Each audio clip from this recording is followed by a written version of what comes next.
नमस्कार दोस्तों, concept under 10 minutes की एक और वीडियो में आप सभी का बहुत बहुत स्वागत है। आज हम बात करने वाले हैं क्वाड्रेटिक इक्वेशन की और क्वाड्रेटिक इक्वेशन के फैक्टर हम कैसे निकालते हैं using the middle term splitting method. तो सबसे पहले बात कर लेते हैं कि क्वाड्रेटिक इक्वेशन क्या कहलाते हैं। जैसे मैंने आपके सामने कोई भी इक्वेशन लिखा जो ax² + bx + c = 0 के फॉर्म में होगा और यहाँ पे जो a है उसकी वैल्यू 0 के बराबर नहीं होना चाहिए। तो इस तरीके के जितने भी इक्वेशन होंगे वो सारे क्वाड्रेटिक इक्वेशन कहलाएंगे। जैसे कि एग्जांपल में बात करें x² + 6x + का 10 = 0। तो क्या ये क्वाड्रेटिक इक्वेशन है? यहाँ पे x² का टर्म भी है, x का टर्म भी है और लास्ट वाला टर्म भी है, तो ये एक क्वाड्रेटिक इक्वेशन कहलाएगा। जैसे मैंने लिखा x² + 6 = 0। क्या ये क्वाड्रेटिक इक्वेशन है? अगर आप इसको ध्यान से देखें तो यहाँ पे केवल x² का टर्म है और लास्ट वाला टर्म है, लेकिन यहाँ पे बीच वाला टर्म नहीं है। तो क्या ये क्वाड्रेटिक इक्वेशन कहलाएगा? हाँ, ये भी एक क्वाड्रेटिक इक्वेशन है। क्वाड्रेटिक इक्वेशन की केवल एक ही कंडीशन ये है कि यहाँ पे जो x² वाला है इसके साथ जो कोफिशिएंट है वो 0 नहीं होना चाहिए। ये 0 हो सकता है, ये 0 हो सकता है, यहाँ तक कि अगर x² = 0 भी लिखा हो तो ये भी एक क्वाड्रेटिक इक्वेशन है। हमें b और c से कोई मतलब नहीं है। अगर यहाँ पे x² वाली टर्म है तो वो एक क्वाड्रेटिक इक्वेशन कहलाएगा। चलिए अब बात करते हैं कि क्वाड्रेटिक इक्वेशन के हम फैक्टर कैसे निकालते हैं using the middle term splitting method. जैसे आपके सामने कोई भी एक इक्वेशन लिखा है, मैंने लिखा x² + 5x + 6 = 0। Middle term split का केवल इतना मतलब होता है जो यहाँ पे लास्ट वाला टर्म है तो मल्टीप्लाई करके हमें 6 चाहिए। तो 6 के फैक्टर क्या हो सकते हैं? 6 × 1 = 6 और 2 × 3 = 6। हमें प्लस माइनस करके क्या लाना है? हमें 5 लाना है। तो अगर हम देखें 2 और 3 को प्लस किया जाए, 2 और 3 कितना हो जाएगा? 5। और यहाँ पे 2 और 3 का मल्टीप्लाई करके क्या आ जाएगा? 6। तो हम इस 5 को क्या लिख सकते हैं? x² प्लस इसको लिख सकते हैं 2 + 3x + 6 = 0। x² प्लस अगर इस 2 का x में मल्टीप्लाई करें तो ये हो जाएगा 2x + 3x + 6 = 0। इन दो के और इन दो को हम एक पेयर बना लेंगे। इन दोनों में से कॉमन क्या आ रहा है? x, यहाँ से बच जाएगा x + 2 और इन दोनों में से बच जाएगा 3, यहाँ से बचेगा x। और जब हम 6 में से 6 मतलब क्या होता है? 2 × 3। जब हम 2 को कॉमन ले लेंगे तो क्या बच जाएगा? जब हम 3 को कॉमन ले लेंगे तो 2 बच जाएगा, तो यहाँ पे बचेगा 2 = 0। x + 2 और x + 2 दोनों जगहों से कॉमन आ रहा है, यहाँ से बच जाएगा x और यहाँ से बच जाएगा 3। अगर हम इन दोनों का आपस में मल्टीप्लाई करें तो वापस से यही इक्वेशन बन जाएगा। तो ये कहलाती है मिडिल टर्म स्प्लिटिंग मेथड, मतलब मल्टीप्लाई करके साइड वाला नंबर आ जाना चाहिए और प्लस करके या माइनस करके ये बीच वाला नंबर आ जाना चाहिए। चलिए कुछ और क्वेश्चंस देखते हैं ताकि मिडिल टर्म स्प्लिटिंग मेथड को और अच्छे से समझा जा सके। चलिए बढ़ते हैं अगले क्वेश्चन की तरफ। लिखा हुआ है x² - 7x + का 10। हमें मल्टीप्लाई करके 10 चाहिए और प्लस माइनस करके क्या चाहिए? 7। 10 को क्या लिखा जा सकता है? 5 × 2, 5 × 2 = 10। और देख सकते हैं 5 और 2 को प्लस करेंगे तो क्या आ जाएगा? 7। लेकिन अगर ध्यान से देखा जाए तो हमें -7 चाहिए, तो इसको क्या लिखा जा सकता है? x² - 7 को लिख सकते हैं 5 + 2x + का 10 = 0।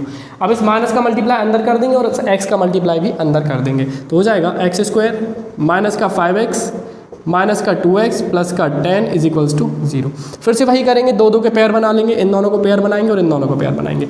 इन दोनों में से कॉमन क्या आ रहा है? केवल x कॉमन आ रहा है। जब हम x² में से x कॉमन ले लेंगे तो बचेगा x और यहाँ से x कॉमन लेंगे तो बचेगा -5। इन दोनों में से क्या कॉमन आ रहा है?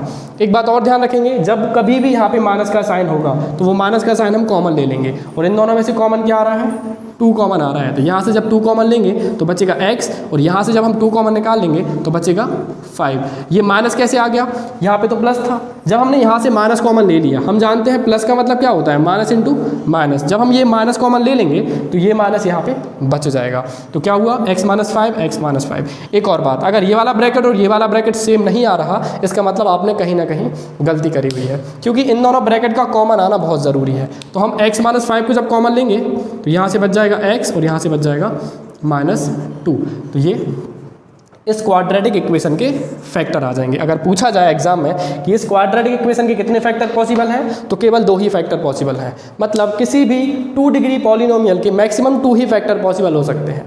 ऐसे ही अगर डिग्री 3 होती, कोई पॉलिनोमियल लिखा हुआ है जिसकी डिग्री 3 है और आगे कुछ भी लिखा हुआ है, तो इसके कितने फैक्टर पॉसिबल हो सकते हैं? 3। अगर 4 डिग्री है तो उसके 4 फैक्टर पॉसिबल हो सकते हैं। किसी भी पॉलिनोमियल की जितनी डिग्री होगी उसके उतने ही फैक्टर पॉसिबल हो सकते हैं। नेक्स्ट क्वेश्चन, लिखा हुआ है x square minus 13x minus का 48। इस तरीके के क्वेश्चन आते हैं तो बच्चों को फैक्टर लेने में थोड़ी सी प्रॉब्लम होती है। तो हम 48 के फैक्टर कर सकते हैं, या मैं आपको कोई एक दूसरी मेथड भी बताने वाला हूँ, वो भी आप यूज़ कर सकते हैं। जैसे 48 है, इसको हम लिख सकते हैं 48 इंटू 1, एक फैक्टर ये हो गया। एक लिखा जा सकता है 24 इंटू 2, 24 2 ज़ा भी 48 होता है। एक होता है 16 3 ज़ा 48। अगर इसको ध्यान से देखा जाए तो 16 में से अगर हम 3 माइनस करें तो क्या आ जाएगा, 13 आ जाएगा। तो इसको हम लिखेंगे एक्स स्क्वायर माइनस 13 को क्या लिखा जा सकता है, 16 माइनस का 3x और माइनस का 48 इज इक्वल्स टू 0।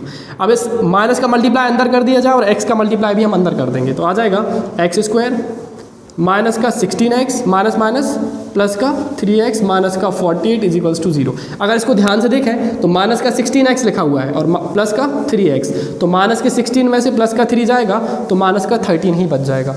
ये साइन याद रखना बहुत ज़रूरी है। अगर ये वाला साइन प्लस का होगा तो यहाँ पे प्लस का 16 होगा और माइनस का 3x होगा। ठीक,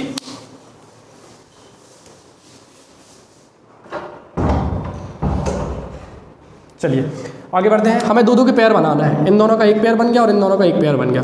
यहाँ से क्या कॉमन आ रहा है, x। जब यहाँ से हमने x कॉमन ले लिया तो x बचा और यहाँ से क्या बचा, 16। इन दोनों में से देखो प्लस 3 लगा हुआ है तो प्लस का 3 कॉमन आ जाएगा, बचा क्या, x माइनस का 16। 48 में से 3 कॉमन आ जाएगा तो क्या बच जाएगा, 16 इज इक्वल्स टू 0। देख सकते हैं x माइनस 16 और x माइनस 16 एक बार कॉमन आ जाएगा, तो यहाँ से क्या बच जाएगा, x और यहाँ से क्या बच जाएगा, प्लस का 3। इन दोनों का मल्टीप्लाई करोगे वापस से यही टर्म बन जाएगा। तो x माइनस 16 और x प्लस 3 इस वाले क्वाड्रेटिक इक्वेशन के फैक्टर हो जाएंगे। चलिए देखते हैं नेक्स्ट क्वेश्चन।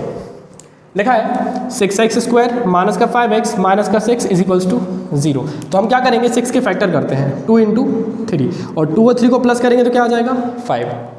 नहीं, ऐसे नहीं करना है। बच्चे जनरली इस क्वेश्चन में गलती कर देते हैं। हमें क्या करना है, हमें देखना है कि एक्स स्क्वायर के साथ अगर आगे कोई नंबर लिखा हुआ है। अभी तक हमने जितने भी क्वेश्चन सॉल्व करे हैं वहाँ पे एक्स स्क्वायर के साथ कोई भी नंबर नहीं लिखा हुआ था। यहाँ पे देखें तो एक्स स्क्वायर के साथ 6 लिखा हुआ है। तो पहला काम हमारा ये है कि इस हम 6 का मल्टीप्लाई लास्ट वाले नंबर के साथ करें।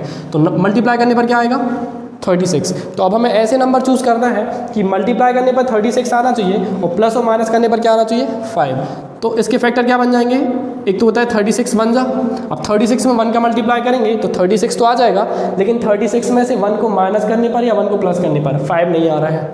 और देखते हैं 18 2 जा, 18 को 2 से प्लस कर लो चाहे माइनस कर लो, 5 नहीं आ पाएगा।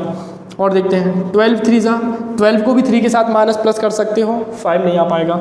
और एक होता है 9 4 जा, देख सकते हैं 9 को 4 के साथ प्लस करो या माइनस करो, 5 आएगा। कैसे, 9 को 4 के साथ अगर हम माइनस कर लेंगे तो क्या आ जाएगा, 5। तो हमारे फैक्टर क्या हो जाएंगे, 9x और 4x। इसको हम डायरेक्ट लिखने की कोशिश करते हैं। हमें क्या चाहिए, माइनस का 5x। अगर हमें माइनस का 5x चाहिए तो बड़ा नंबर कौन सा होना चाहिए, माइनस का। तो इसको हम लिखेंगे 6x स्क्वायर माइनस का 9x प्लस का 4x माइनस का 6 इज इक्वल्स टू 0।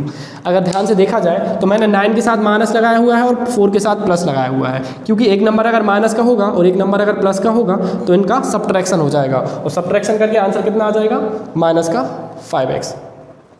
चलिए अब हमें दो के पेयर बनाना है, जो अभी तक हम करते आए हैं। इन दोनों में से कॉमन क्या आ रहा है, 3 भी कॉमन आ रहा है और x भी कॉमन आ रहा है। 3 की टेबल में 6 भी आ जाता है, 3 की टेबल में 9 भी आ जाता है, तो 3 कॉमन आ गया और साथ में x भी कॉमन आ गया। जब हम यहाँ से हम 3x कॉमन ले लेंगे तो एक 2 बच जाएगा और एक x।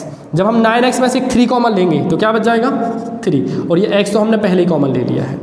अब देखो यहाँ पे प्लस है तो यहाँ पे भी प्लस ही साइन आएगा। अगर यहाँ पे माइनस साइन होता तो यहाँ पे भी हमें माइनस ही कॉमन लेना होता। ठीक है, दोनों में से क्या कॉमन आ रहा है, 2 कॉमन आ रहा है। 4 में से हमने 2 कॉमन ले लिया तो 2 बच जाएगा और x का x आ जाएगा और ये आ जाएगा माइनस का 3। 6 में से अगर हमने 2 कॉमन ले लिया तो 3 बच जाएगा इक्वल टू 0।